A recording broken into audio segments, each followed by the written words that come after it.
বুদ্ধের মধ্যম মার্গ আদৌ জরুরি কিনা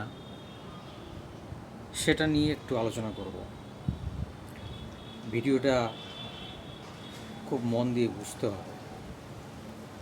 বুদ্ধ মাধ্যম পন্থার কথা বললেন, অর্থাৎ কোনো কিছুর এক্সট্রিম যেতে বারণ করলেন।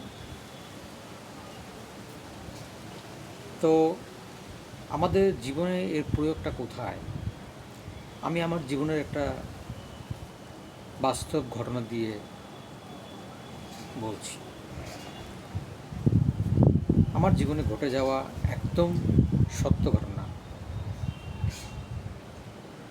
এই ঘটনা থেকে বোঝা যাবে যে মধ্যম মার্গটা জরুরি কি জরুরি নয়। ঘটনাটা একটু শেয়ার করি। সময়টা মাধ্যমিক। তো আমার মাধ্যমিক পরীক্ষা এসেছে। পরীক্ষার প্রিপারেশন নিচ্ছিলাম। তো পরীক্ষার এক সপ্তাহ বাকি আছে। তো আমার যে গৃহশিক্ষক ছিল, সেই গৃহশিক্ষক বলল কি যে তোমার তো সবই, তোমাকে তো পড়ানো হয়ে গেছে, এখন তো নিজে নিজেই পারবা, আর তো কোনো অসুবিধা হবে না। তো আমি বললাম না, অসুবিধা হবে না। তো বললো তাহলে আর এই 7 দিন আসবো না, তুমি পরীক্ষার দিন একবারে পরীক্ষা দিতে যেও। এটা আমাকে গৃহশিক্ষক বলল। তো স্বাভাবিক 7 দিন ছুটি পেলে একটু ভালোই লাগে। তখন আমরা ছোট, তখন আমি ছোট, স্বাভাবিক সেই সময় একটু ছুটি ছাটা পেলে তো ভালোই লাগে। পড়াশোনার একটা চাপ থাকে, তো টিচারদের কাছে একটা চাপ থাকে। তো আমাকে 7 দিনের ছুটি দিয়ে দিল। তো এবার গণ্ডগোলটা এইখানেই ঘটে গেল। এই যে 7 দিন যে আমি গ্যাপটা পেলাম, এই সময়ের মধ্যে তার পরের দিন আমার মাথায় একটা চিন্তা আসলো। আমার মাথায় চিন্তা আসলো পরীক্ষা নিয়ে, যে এই পরীক্ষা থেকে আমি কি রেজাল্ট আশা করব। তো আমি যে স্কুলে পড়াশোনা করতাম সেই স্কুলে সেকেন্ড অথবা থার্ড পজিশন পেয়ে এসেছি। তো সবাই আশা করতো যে পড়ার একটা ভালো রেজাল্ট হবে। তো বাবা মায়ের, আত্মীয় স্বজন, গৃহশিক্ষক সবারই একটা আশা ছিল যে আমার একটা ভালো রেজাল্ট হবে। কিন্তু ভালো রেজাল্ট বলতে কী বোঝায়? আমার কাছে ভালো রেজাল্ট বলতে হঠাৎ করে একটা মাথায় চিন্তা আসলো যে আমি ম্যাক্সিমাম কত পেতে পারি।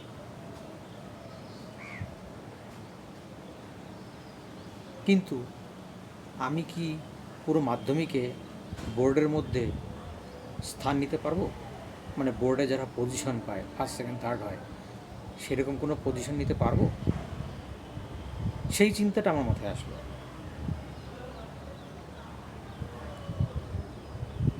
তো হঠাৎ করে এই চিন্তাটা আমার আরও গভীর হতে থাকলো।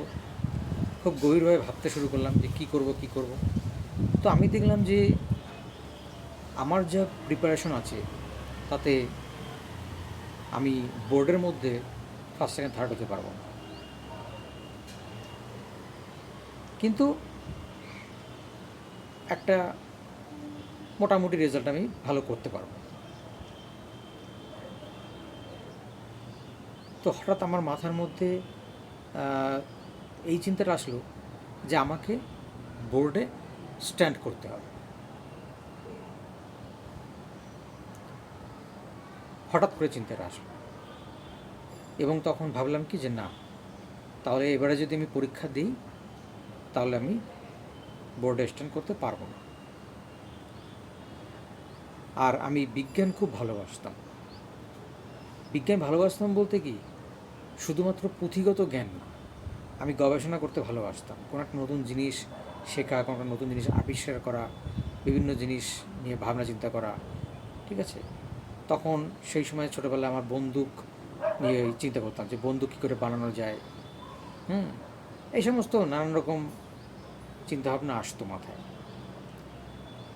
তো সেই চিন্তাভাবনা আসতে আসতে আমার কিন্তু কী হতো, পড়ারও অনেক ক্ষতি হতো। মানে আমি ঠিকভাবে পড়ায় টাইম দিতে পারতাম না। তো সেটা মনে করে আমি ভাবলাম যে আমি যদি এখন পরীক্ষাটা দিই তাহলে পজিশন পাবো না। তাহলে পরীক্ষাটা কী করব? তখন চিন্তাভাবনা করে হঠাৎ একটা ডিসিশন নিলাম যে না, আমাকে ভালো রেজাল্ট করতে হবে। পরীক্ষার 7টা দিন আগে আমার মনে আছে, আমি সিঁড়ির ঘরে বসে চিন্তা করছি, তখন মা গেছে বাইরে বাজারে, বাড়িতে কেউ নেই, একা একা আমি বই নিয়ে পড়ছিলাম, ঠিক আছে? ডিসিশন নিলাম যে পরীক্ষা দেবো না। তো পরীক্ষা দেবো না এই ডিসিশনটা নিলাম, কিন্তু আমি যদি বলি যে দেবো না, বাবা মা তো মেনে নেবে না, সবাই কী বলবে? তার জন্য কি করা যেতে পারে, আমি কৌশল অবলম্বন করলাম। তো আমি একটা ব্লেড দিয়ে ডান হাতে পোজ দিলাম। বেশ কয়েকবার চেষ্টা করতে করতে গিয়ে ব্লেড দিয়ে হাতের উপর পোঁচ দিয়ে কেটে দিলাম। মানে আমার মধ্যে এতটাই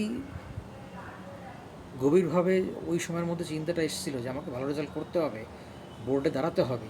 তার জন্য আমি কী করলাম, ব্লেড দিয়ে হাতে পোজ দিলাম। হাত কাটলো, মা আসলো, বললাম যে এরকম এরকম ব্যাপার। যাই হোক, ওষুধ টষুধ দিয়ে দিল। তো তারপর মোটামুটি পরীক্ষার 1-2 দিন আগে আছে, আমি বললাম আমার তো হাত কেটে গেছে, তা আমি পরীক্ষা দেব না, আমি পরীক্ষা দেব না। কেন আমার হাত কেটে গেছে? তো মা বলল যে তো ব্যান্ডেজ করে ওষুধ লাগিয়েও তো পরীক্ষা দেওয়া যায়। আমি বললাম না, আমার ব্যথা করছে, হাতে লিখতে পারবো না, এরকম চিন্তা ভাবনা। মানে আমি প্ল্যান করছি যে যাতে পরীক্ষাটা না দিতে পারি, কীভাবে না দেওয়া যায়। এবার পরীক্ষার ঠিক আগের দিন রাত্রেবেলায় ঘুমিয়েছি, মানে সকালবেলায় উঠে তারপর পরীক্ষা দিতে যাব। এখন কী করব চিন্তা ভাবনা করে হঠাৎ করে একটা নাটক করে বসলাম। বললাম কি, আমার বুকে ব্যথা। হ্যাঁ, হঠাৎ করে এটা মানে করলাম, একটা নাটক করলাম যে আমার বুকে ব্যথা, যাতে আমার পরীক্ষা না দিতে হয়। মানে পরীক্ষার ওই যে ভীতিটা, ভয়টা যে আমি ভালো রেজাল্ট করতে পারবো না, সেই ভয়ে, ঠিক আছে, আমি পরীক্ষা দেব না, সেই জন্য নাটকটা করলাম। সবাইকে বললাম আমার বুকে ব্যথা, সেই ডাক্তার আসলো, ডাক্তার এসে ওষুধ লিখলো। সে ওষুধ আবার খেয়েও নিলাম, আমি বাধ্য হয়ে খেয়েও নিতে হলো, ঠিক আছে? এখন কিন্তু আমি বললাম যে আমার বুকে ব্যথা, আমি পরীক্ষা দিতে যাব না। যাই হোক, এরকম করার পরে পরীক্ষাটা টাইম এসে গেল। সবাই বলেছিল যে যা বাবু, পরীক্ষাটা দিয়ে আয়, যেটুকু পারিস, যেমন পারিস দিয়ে আয়। কিন্তু আমার মনের মধ্যে একটাই টার্গেট ছিল যে না, আমাকে ভালো রেজাল্ট করতে হবে, আমাকে বোর্ডে স্ট্যান্ড করতেই হবে। সেই চিন্তাটা নিয়েই আমি পরীক্ষাটা ছেড়ে দিয়েছিলাম। কি হলো তারপরে, কনসিকোয়েন্সটা কী হলো একটু শেয়ার করি, খুব গুরুত্বপূর্ণ, এটা বোঝার বিষয় আছে। তো পরীক্ষাটা দিলাম না। যাই হোক, বাবা মা মনে করলো যে ঠিক আছে, পরের বার ভালো করে প্রিপারেশন নিয়ে দেবে। তো পরের বার কী হলো, যে মাস্টারের কাছে পড়তাম সেই টিচার বাবা বললো যে তোর তো সবই সিলেবাস শেষ আছে, ঠিক আছে, তো তোর কি আর পড়তে হবে, তোর যেখানে আটকে যাবে তো স্যারের কাছ থেকে জেনে নিবি আর নিজে নিজেই প্র্যাকটিস কর। তো বললো নিজে নিজে প্র্যাকটিস কর। এই যে আমাকে একটা ছাড় দিল, স্বাভাবিক সে সময় যখন মাস্টারের চাপ থাকে না, স্বাভাবিক একটু ভালোই লাগে। ছাড় পেয়ে গেলাম। ছাড় পাওয়ায় কী হয়েছে, আমি যে বললাম আমি একটু বিজ্ঞান গবেষণা করতাম, চিন্তাভাবনা করতাম, বিজ্ঞান ভিত্তিক বিভিন্ন বিষয় নিয়ে মানে পড়তাম, ভাবতাম, হয়তো চিন্তার জগতে হারিয়ে যেতাম, চিন্তা করতে করতেই যেন হারিয়ে যেতাম, এরকম ছিল। বিজ্ঞান বিষয় নিয়ে আমার এতটা মানে মানে গভীর ভাবনা ছিল। এরম করতে করতে আবার পরের বছর মাধ্যমিক পরীক্ষার সময় এসে গেছে। তো আমার প্রিপারেশনটা এবার আগেরবারের থেকে খারাপ।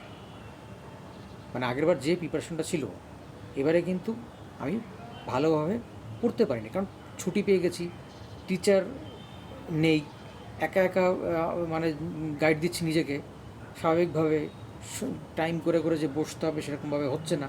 আর ওদিকে বিজ্ঞান নিয়ে ভাবি, বিভিন্ন বিষয় নিয়ে। তো কী হচ্ছে, আমার প্রিপারেশনটা আরও খারাপ হয়ে গেল। মানে সেই আগেরবারের প্রিপারেশনের থেকে পরীক্ষা অ্যাটেম্প্ট করলাম না। তারপরের বার কী করলাম, মায়াপুর চলে গেলাম। ওই একই রকম ঘটনা ঘটলো। মানে প্রিপারেশনটা হয়নি ভালো করে, মানে দেখতে দেখতে কীভাবে যেন 12টা মাস, মানে একটা বছর কীভাবে যেন হঠাৎ করে চলে যায়, ঠিক আছে, কীভাবে যেন চলে যায়।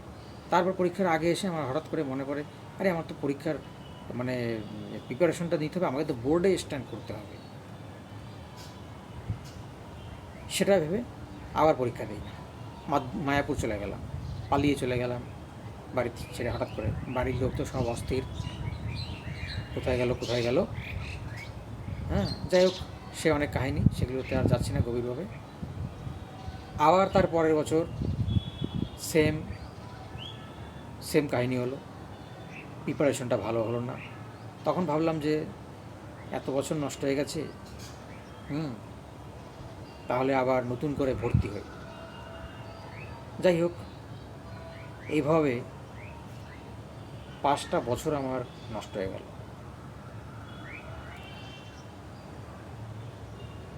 আমার জীবন থেকে 5টা বছর মাধ্যমিক পরীক্ষার সময় নষ্ট হয়ে গেল। মানে 5টা বছর আমি পরীক্ষা দিলাম না শুধুমাত্র এটা ভেবে যে আমি ভালো রেজাল্ট করব। ভালো রেজাল্ট মানে কি, বোর্ডে স্ট্যান্ড করতে হবে আমাকে, মানে বোর্ডে পজিশন পেতে হবে। এই চিন্তাটা নিয়ে আমি 5টা বছর পরীক্ষাই দিলাম। তারপরে পরের বছর আমি পরীক্ষা দিলাম। যাই হোক, ওই বছর পরীক্ষা দিয়ে আমি স্টার মার্কস পেলাম। স্টার মার্কস পেয়ে আমি সায়েন্স নিয়ে ভর্তি হয়ে গেলাম। আবার উচ্চ মাধ্যমিকে গিয়ে ঠিক কীরকম ঘটনা ঘটেছে। উচ্চ মাধ্যমিকে ওরকম ভালো রেজাল্ট করবো ওটা ভেবে একটা বছর ড্রপও দিয়েছিলাম। যাই হোক, উচ্চ মাধ্যমিকও আমি ফার্স্ট ডিভিশনে বেরিয়ে গেলাম। তারপরে কলেজে ভর্তি হলাম, ফিজিক্সে অনার্স পেয়ে গেলাম, ফিজিক্সে অনার্স নিয়ে ভর্তি হলাম। তারপরে এরকম এইভাবে মোটামুটি কলেজটাও আমার শেষ হলো, সায়েন্স গ্র্যাজুয়েট হলাম। তো এই যে ঘটনা থেকে একটা জিনিস স্পষ্টভাবে বোঝা যাচ্ছে যে আমার মধ্যে একটা চরম ভাব কাজ করছিল, আমাকে বোর্ডে স্ট্যান্ড করতে হবে, আমাকে ভালো রেজাল্ট করতে হবে। সেই কারণে আমি মাধ্যমিকে ড্রপ দিলাম, উচ্চ মাধ্যমিকে ড্রপ দিলাম। এই ড্রপগুলো দেওয়াটা কি আমার খুব জরুরি ছিল? এই প্রশ্নটা যদি আমি করি, এই ড্রপটা কি দেওয়া প্রয়োজন ছিল? এখন বুঝতে পারছি যে না, এটা প্রয়োজন ছিল না। কেন এখন বুঝতে পারছি? অ্যাকর্ডিং টু বুদ্ধের মত অনুসারে মার্জিম পন্থা, বুদ্ধ ভুল করেছিলেন। চরম মার্গে গিয়ে তিনি কিছু পাননি। আমারও ঠিক সেই ঘটনা ঘটেছিল। চরম মার্গে, অর্থাৎ আমাকে ভালো রেজাল্ট করতেই হবে। আমার কাছে যে প্রিপারেশনটা তখন ছিল সেই প্রিপারেশনেই আমি স্টার মার্কসটা পেয়ে যেতে পারতাম। 5 বছর শুধু শুধু আমার সময়টা নষ্ট হলো। ঠিক আছে, এই 5টা বছর কীভাবে যেন দেখতে দেখতে প্রতি বছর এরকম সময়টা পেরিয়ে যায়। পরীক্ষার আগে তখন মনে হয় যারা আমার তো প্রিপারেশন হয়নি, এইভাবে ড্রপ দিয়ে দিই বারবার। এখন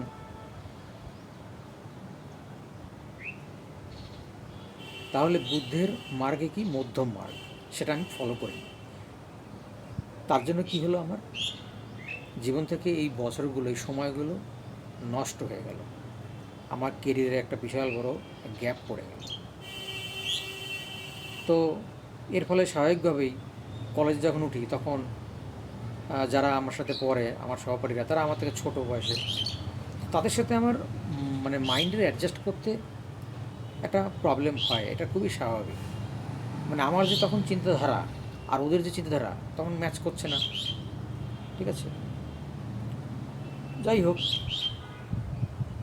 এভাবে আমার কেরিয়ারে এই যে একটা দীর্ঘ গ্যাপ, এটা পড়ে যাওয়ায় আমার একটা অনেক বড় ক্ষতি হয়ে গেল। এই কারণেই বললাম ঘটনাটা, যে তোমরা যারা পরীক্ষা দেবে, যে পরীক্ষায় দাও, মাধ্যমিক, উচ্চ মাধ্যমিক বা ডিগ্রি, যা পরীক্ষায় তোমরা দিচ্ছ বা চাকরি পরীক্ষা, তোমরা মধ্যম মার্গটাকে অনুসরণ করো, এক্সট্রিম মার্গ না।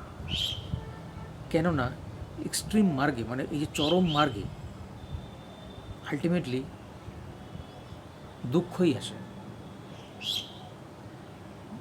যার যেভাবে, যে মুহূর্তে যেরকম প্রিপারেশন আছে সেইভাবেই ফেস করো। হ্যাঁ, চেষ্টা করো। এর মানে এই না যে না, ও যা হচ্ছে ছেড়ে দিলাম, যেমন খুশি রেজাল্ট হোক, ওটা না। চেষ্টা তো করতেই হবে। যার যেরকম ক্ষমতা সে সেভাবেই চেষ্টা করবে। কেউ পাশ করতে চায়, করার ক্যাপাসিটি আছে, সে ভাবে যে পাস মার্কস নিয়েই ঠিক আছে। কারো রেজাল্ট ভালো, আরও বেটার হতে পারে, ফার্স্ট ডিভিশন, কেউ স্টার। ঠিক আছে, যার যেভাবে প্রিপারেশন আছে। আর আমার জীবনের একটা স্বপ্ন ছিল, আমি ছোটোবেলা থেকে ভাবতাম যে আমি বৈজ্ঞানিক হব। কিন্তু বৈজ্ঞানিক হতে গেলে অ্যাকাডেমিক নম্বরটা জরুরি না, বিজ্ঞান মানসিকতাটার প্রয়োজন। আমার যে মানসিকতাটা ছিল সেটাই যথেষ্ট ছিল, এবং আমি একটা মোটামুটি রেজাল্ট করে আমি কিন্তু বেরিয়ে যেতে পারতাম। বেকার এই যে চরম মার্গে গেলাম, এক্সট্রিম মার্গে, যে আমাকে বোর্ডে স্ট্যান্ড করতে হবে, সেই মার্গে গিয়ে কী হলো, আলটিমেটলি আমার সময়গুলো বরবাদ হয়ে গেল। আমার কেরিয়ারে বিশাল বড় একটা ধাক্কা পড়ে গেল। তো তখন যদি এই বুদ্ধের মার্গটা, মধ্যম মার্গটা আমি জানতাম, হ্যাঁ, ইতিহাসের বইয়ে পড়েছিলাম, তখন বুদ্ধের আমাদের একটু চ্যাপ্টারে ছিল কিছুটা, যে বুদ্ধ মার্জিম পন্থা বলেছেন, কিন্তু সেটাকে গভীরভাবে তখন বুঝিনি। আমি বলবো প্রতিটি বাবা মা, তার বাবা মায়ের কর্তব্য এটা, বা তাদের এটা বোঝা উচিত। এই ঘটনাটা থেকে তারা যেন এটা শেখে, যে তাদের ছেলে মেয়েকে এই জিনিসটা শেখানো দরকার, যে মধ্যম মার্গ। ঠিক আছে, মানে ভয় পাওয়ার দরকার নেই। যেটা হবে, যেটা রেজাল্ট যেমন হবে, স্বাভাবিকভাবে সেই রেজাল্টটাকে মেনে নিতে হবে। এই মেনে নেওয়াটাই শান্তির। সবার ক্যাপাসিটি সমান থাকে না, সবার ট্যালেন্ট সমান থাকে না। তো যার যেভাবে যেখানে প্রিপারেশন আছে সেভাবেই এগিয়ে যাওয়াটা ভালো। এবং বাবা মা যদি বুদ্ধের এই দর্শনটাকে যদি ছেলে মেয়েদের আগের থেকেই দিতে পারে, যখন 8-9-এ ওঠে, তখন থেকে তো তারা একটু ম্যাচুরিটি হয়, একটু অনেক চিন্তাশীল, এবং তখন অনেক রকম পড়াশোনা করে, বুদ্ধি গজায়, সেই সময় যদি বুদ্ধের এই মধ্যম মার্গের দর্শনটা শেখানো হয়, আমার মনে হয় তাহলে অনেক ভালো হয়। কেননা আমি এখন সেই সময়টাকে মিস করি। আমি এখন আমার জীবনের সেই সময়গুলোকে খুব মিস করি। যদি ওই সময় আমি জানতাম, আমি বুঝতাম এই মধ্যম মার্গটা, তাহলে কত ভালো হতো। তো খুবই আফসোস হয়। তাই আমি বলবো যে বুদ্ধের এই দর্শনটা অত্যন্ত গুরুত্বপূর্ণ। এই ঘটনাটা শেয়ার করলাম, যদি তোমাদের কোনো কাজে লাগে ঘটনা থেকে তোমরাও শিক্ষা নিও এবং মধ্যম মার্গে চলার চেষ্টা করো। ঠিক আছে? কোনো কিছু এক্সট্রিম মার্গে ভালো না। ঠিক আছে? আবার পরের ভিডিওতে দেখা হবে। বাই।